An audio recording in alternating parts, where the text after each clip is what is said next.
ఊర నడిచే గాలికి కొట్టుకుపోవడం ఖాయం. పల్లా గిల్లా నైజంతా కాంగ్రెస్ పార్టీ తెలంగాణ ఇచ్చింది. బీఆర్ఎస్ పార్టీ నాయకులారా, సోదరులారా, కార్యకర్తలారా, మీరు 10 ఏళ్లు కేసీఆర్ ఉద్యమం చేసిందని చెప్పి ఆయన వెంట నడిచిండు. ప్రాజెక్టుల పేరు మీద, ధనవి పేరు మీద లక్షల కోట్లు కేసీఆర్ కుటుంబం దోసుకొని ఈ తెలంగాణ రాష్ట్రాన్ని అప్పుల పాలు చేసింది. ఈ తెలంగాణ ఇచ్చిన కాంగ్రెస్ పార్టీని తెలంగాణ ప్రజలు ఆశీర్వదించి మళ్లీ పట్టం కట్టిండ్రు. రాబోయే రోజుల్లో తెలంగాణని కాపాడేది, తెలంగాణ ప్రజలకు, పేదలకు అండగా ఉండే పార్టీ అది కేవలం కాంగ్రెస్ పార్టీ. ఈ పల్లా రాజేశ్వర రెడ్డి పైరవి కార్మిక జనగామ చేస్తాడా?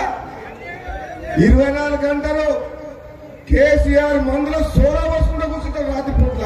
తెలిసిన ఎప్పుడు వచ్చిందా? అసలు వాళ్ళని చూస్తే ఎమ్మెల్యే లాగుంటాడా, పైరవి కారు లాగుంటాడా, ఎమ్మెల్యే లాగుంటాడా?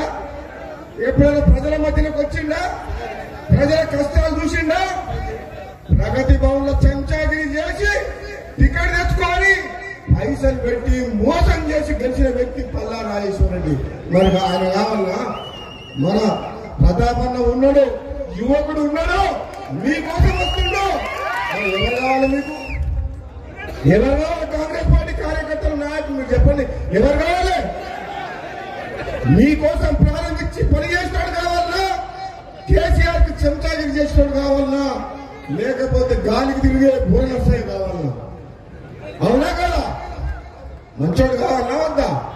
9 ఎంపీగా ఉన్న జనగామ ప్రజలు మొత్తం పార్లమెంట్ లో అన్ని అసెంబ్లీ కంటే ఎక్కువ మెజార్టీ గెలిపించి పంపించింది. జన్మలకు మీకు నేను రుణపడుతుందా? ఆనాడు తెలంగాణ ఉద్యమం నడుస్తుంటే పార్లమెంట్ లో జనగామ ప్రజల గొంతు వినిపించిన, కొట్లాడిన సోనియా గాంధీ తోటి, కాంగ్రెస్ పార్టీ తోటి పార్లమెంట్ లో తెలంగాణ గొంతు వినిపించి తెలంగాణ తెచ్చిందా లేదా?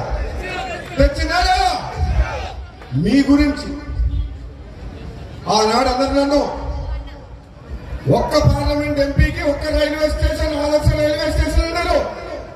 భారతదేశంలో నేను ఒక్క ఎంపీని భువనగిరి, ఆలేరు, జనగామ 3 రైల్వే స్టేషన్లు బాగు చేపించినా లేదా?